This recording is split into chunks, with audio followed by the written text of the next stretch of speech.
Hi friends, welcome back to my channel. My name's Jack, this is Jthbooks, and it is time to start the reading vlog for the book that you voted for. And I know why you chose this one.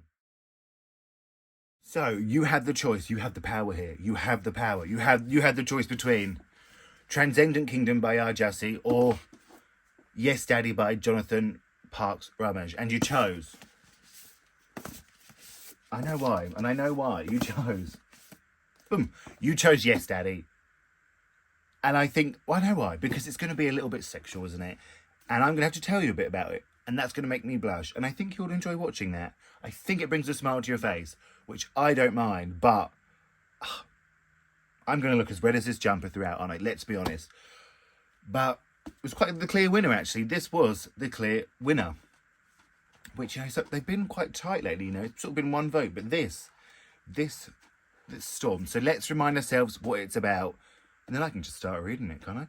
Jonah Keller moved to New York City with dreams of becoming a successful playwright, but for the time being, he lives in a rundown sublet in Bushwick, working extra hours at a restaurant only barely to make rent.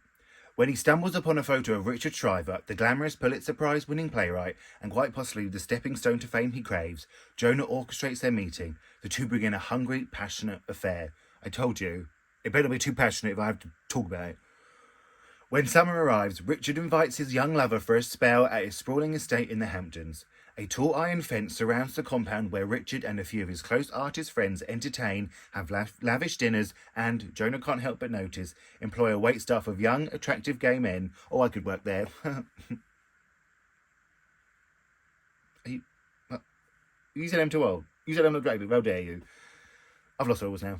Many of whom sport ugly bruises. Oh, see, I don't want to work there. I said that too soon. Soon, Jonah is cast out of Richard's good graces and a sinister underlay begins to emerge.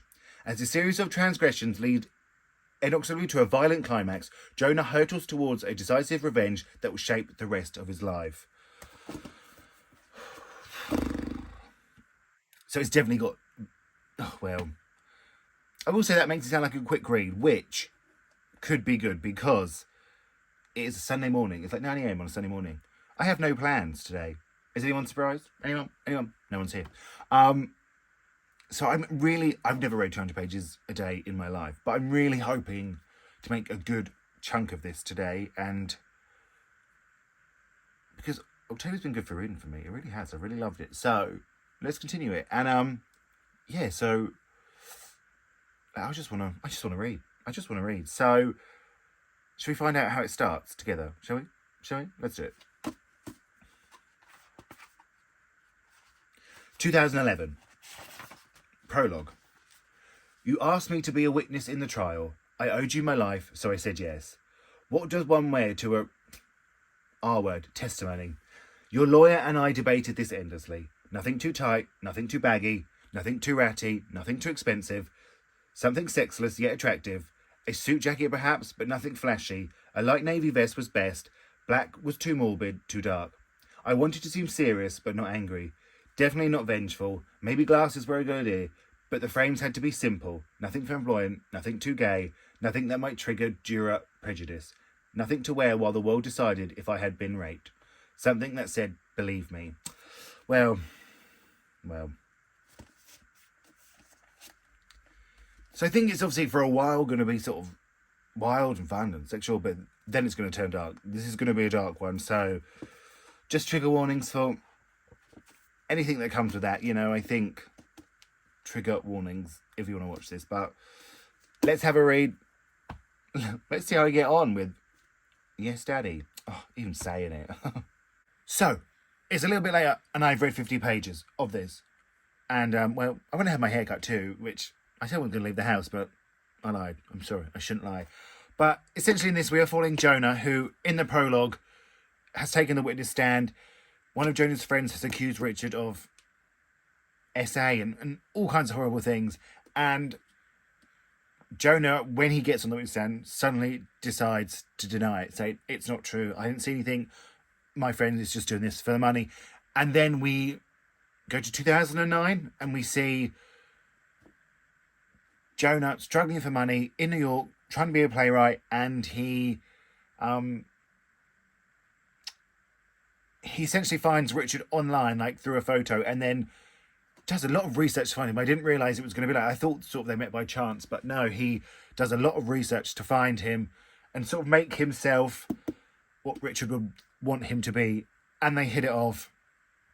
Well, this is what you're here for, the sex. It was quite passionate, but like I don't know if it's passionate. I would call passionate, because it was a bit like, well, if you call it passionate, good on you. You know, you're having some, wild times, but it was, and you can already tell the dynamic of the relationship. It's Richard has the money, Richard has the power. Jonah thinks he has the power so far because he's getting what he wants from him, but even 50 pages in and they're very sort of new, and Jonah's very much like, oh, I want him to love me, but I want this. But Richard has sort of turned on him a little bit, sort of just for one day, and you've seen Richard's side, so you can see where it's going. I assume all the court case is going to be about the group of young gay waiters that they have in this place, but I mean, it's fine so far. I think it's sort of a story we've sort of heard before, and the writing isn't anything special, but the storyline is enough to keep it intriguing. So I'm intrigued. I want to keep reading it. So, and also yesterday I filmed the TBR for November, and the vote is going to. I don't envy you voting. It's going to be. I think it's going to be the hardest one yet. So, but yeah, I'm enjoying it so far. Now I have a new obsession, which is Ted Lasso, which I'm very behind on. Of course, I'm on season 1, but I'm going to go treat myself to an episode of Ted Lasso, and then I'll carry on reading this, and I will check back with you at some point, I'm sure. Good morning, friends. It is now Monday morning, and I managed to read, I think, another 50 pages of this book. I'm now on chapter 10, page 104, and can you see that? Just come up across my page. Good job, I just said it so I can watch this back and find out where I got. This is a very hard read. There is every trigger warning you could think of is in it. So basically now Jonah is very much... Well, as a reader, I'm a little bit confused because I thought he was just with him for the money and to really advance his career. Like, this man Richard's now paying his rent and everything like that. But he also does sort of believe he's in love with Richard. But he is now in the Hamptons for the summer with Richard's ex-boyfriend and all their friends. And basically, SA has happened. There's another way to put it. It was, for a while, it was very much like, oh, Jonah's agreed to this and this and this, so they can argue it was consensual by him agreeing to this. But when you read it, it definitely isn't. I will say I like the way Jonathan has written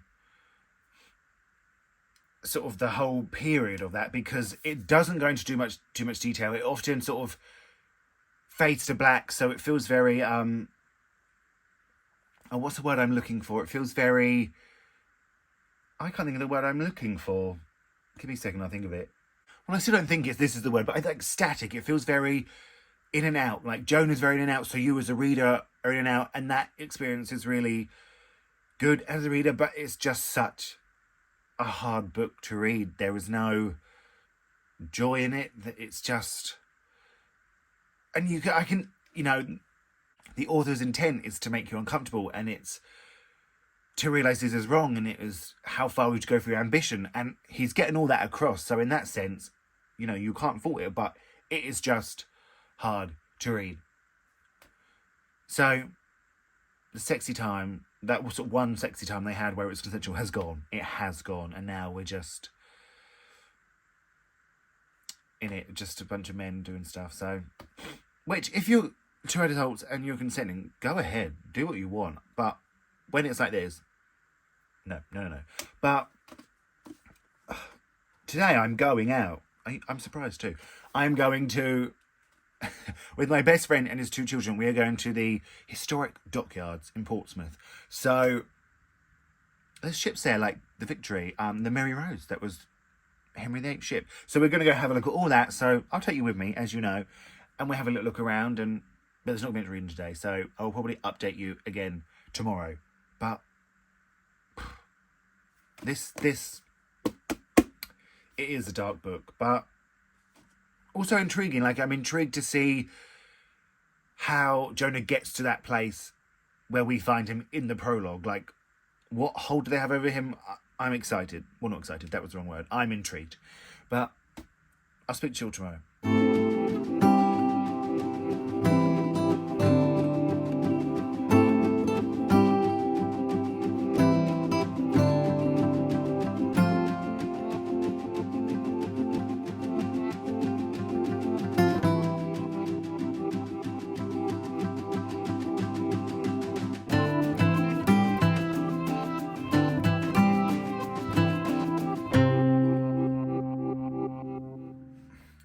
So, it's Tuesday, I've just finished work and I managed to read a bit more, so I thought talk about it. But I got home and I have a package. Let me cover up my address. But we have a package from Jthbooks, so I'm very, very excited to see what is in here. So I thought we'd open it together.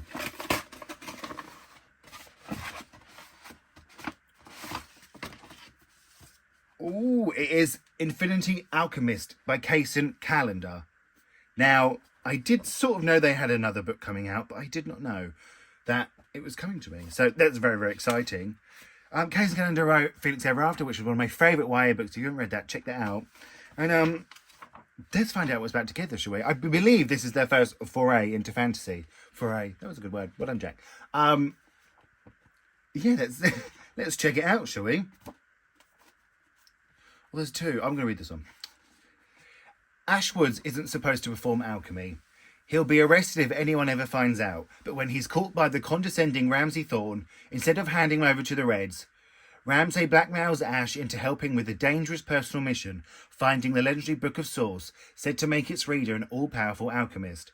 As Ash and Ramsay work together, their feelings for each other grow, but Ash must discover his own power and find out how far other alchemists are willing to go to get it. That sounds absolutely fantastic. Dark Hair Medina, enemies to lovers, swoon-worthy romance, LGBTQ plus representation. This sounds so good. It's out 6th of February 2024 in the UK. Oh, I'm so excited. This sounds really, really good. Oh, that's made my day. Thank you, Jthbooks. That's absolutely made my day. But let's talk about Yes, Daddy. I'm now on page 158, chapter 15, so I read 5 chapters. And I sort of thought I'd figured out where it was going to go. I thought, you know, we are definitely seeing the sort of the gaslighting aspect of the relationship, and Jonah's very much, he loves me, but I'm confused by him, and, you know, he is suffering abuse from these people, but, you know, but then Richard dumped him, and I didn't see that coming. Richard has essentially dumped him. Like, the page 4, he was like, I love you, Jonah, and then the next page, he dumped him. And I thought, men, right? Men are pigs. But he has now said, when we're not together, you owe me money. The way you can pay this off is to be on the wait staff. So he's now gone from being a guest to being a wait staff. And now it almost feels a bit like a cult that these poor guys are stuck in. And the abuse is continuing, but he's also having to serve them drinks now. And, you know, they're just sort of being a bit horrid to him. So that is as far as I got. But this is one of those books that the author's intent is to make you uncomfortable and to make you, you know, it's not enjoyable, but it's intentional. So it's not, you know, it's abuse. You know it's abuse as the reader. So you just know that going in if you're going to pick it up. But I feel like I could finish this tonight, or at least finish it tomorrow. So the trouble is I don't want to read too much of it because it's a bit like, oh, I need a break. Like, there's no joy. If you're looking for a book with, like, the tiny amount of joy, this isn't it. But, like I said, yes, I am still intrigued to see how it ends and how Jonah gets to the place he gets to. So, yeah, that's my little update, and I'll speak to you all soon. So, it is Wednesday. It is 8:15 in the morning. I'm in my living room. I feel like it's really echoing here. Have I been on here on my own before? Of course I have. That was a weird thing to say. I'm just trying to find the good light for the morning, so this could be the new background for a while. That's my back garden. Welcome to my house. But I have read more of this book. I am now on page 220, and a lot's happened. It's gone much further than I thought it was going to. It just shows what little imagination I've truly got. Basically, Jonah is telling this story to Mace. There's a character in it called Mace, and when he is brought up, he will say, "You said this, you did that," when everyone else is like, "Richard said this." So you spend a lot of time trying to figure out who Mace is, and Mace is the one that came forward in the trial that Richard denied everything in. And but where I am now, we are now in 2017, so it's been 6 years. Mace is no longer a child star that he was. He is now a drug addict and struggling incredibly, and Jonah is working as a reporter and still following Mace, still making sure he's all right, because he knows, he feels guilty for what he done to Mace, essentially not, backing him up in the trial.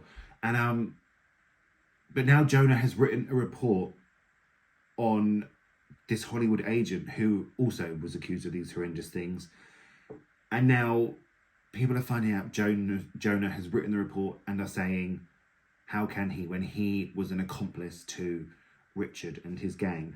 So it has taken a turn. It is now looking at the privilege of powerful men getting away with things, which unfortunately we all know is very true in this world. But it's also looking at the culture of opinions online, and it's looking at the trauma of abuse and trying to move on, and just, it's incredibly fascinating. But every part of it is a hard read, but it is fascinating. I am very intrigued where it's going to go. It's a book that is really looking at things that could make me angry in a second, sort of this online culture that we have these days, and the powerful men having no repercussions to their actions, I think is terrifying, absolutely terrifying. So it is looking at all that. I'm intrigued to see how it ends. Really, I think I've got like 50 pages left, and essentially you can't help but hope for a redemption. You want the bad people to be punished, you want Mace to be fine, and you want Jonah to sort of come forward and sort everything out, so these things can happen. That is what I'm hoping for. Are we going to get it? We all know the world doesn't go the way we want it to, so who knows? I know I said that I was going to get this finished last night, and I'm going to say that today. I should get this finished tonight, but guess what happened to me last night, friends? So when I come home from work, my favourite thing to do is sit on my fat arse and have a glass of Pepsi. I say to my friend every day, I'm going home, I'm going to sit on my fat arse and have a glass of Pepsi. And that is exactly what I was doing. And it was like 7 o'clock, and I was scrolling through Instagram, and there was an advert for Chichester Festival Theatre for the play they've got in a minute, View from a Bridge. And I was like, I'm going to see that at some point. And then it just dawned on me, yeah, you are going to see it at some point. It's tonight. It was in half an hour's time. I have not moved that quickly in a long time. It is the next town over. I had to get ready. Oh, I barely made it. That's not how I like to live. I like to be organised. Well, I'm not organised, but I like to be, I like to at least know what's going on. And I have not moved that quickly in a long time, friends. I was just panic. It was cold, and I got there and I was like dripping in sweat. Poor man that had to sit next to me. But I did treat myself to an ice cream, so it wasn't all bad. So I saw that play last night, which was good. It was good. It wasn't my favourite. It was like really good for like 15 minutes, but I wasn't a fan of the ending.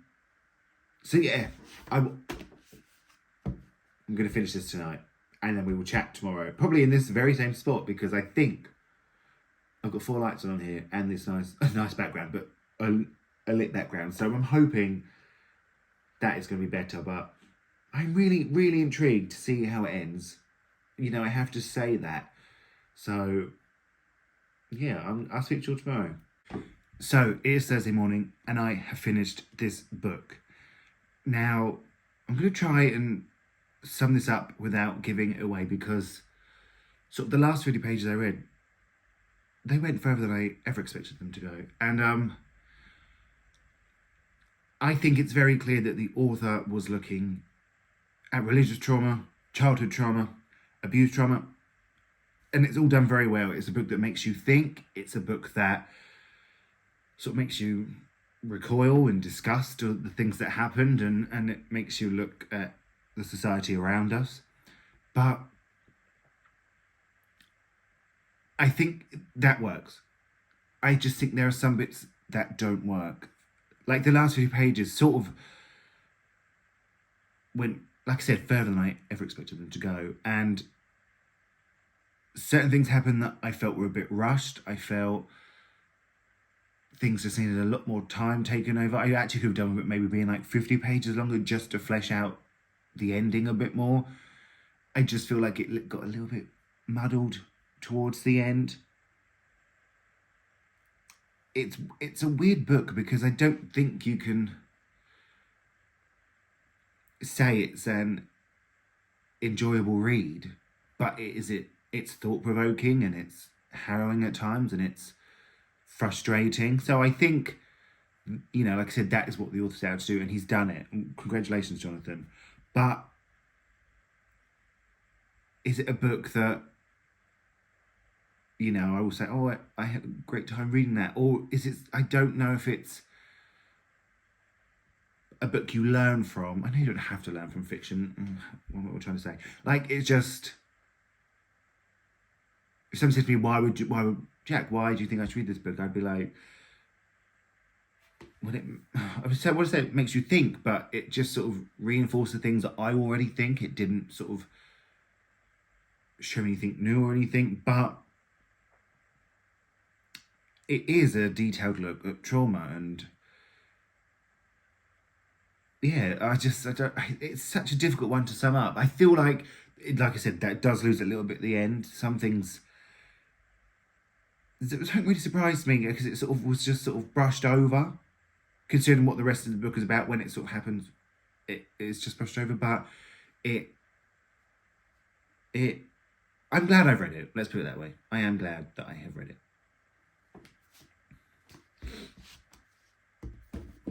So that's another reading vlog come and gone. This hasn't been very B-rolly, has it? Apart from when I went to the historic dockyards, which was so much fun, by the way. I'm a history boy. I love history. And I went with my best friend and his 2 children, and they loved it. Like, listen. I'm not one for children, okay? They're not particularly what I want to spend my time with. But I think the world of those 2 boys, and they're such fun, and I had such fun. And I learned a lot. I went on the H.M.S. Victory. That's hundreds of years old. So, and I went to a submarine museum. Apparently I love submarines now. Actually, I went on one. I don't want to be on a submarine. That was quite terrifying. But let me know if you've read this book, if you share the thoughts, if you think I've got it all wrong. You know, I don't mind being told I'm wrong. I do mind, but I'll let you off. And feel free to like and subscribe, please. Please, I'm begging. Can you see it, person begging? And what was I going to say? Oh, just goodbye. Goodbye. I'm going to speak to you all really, really soon.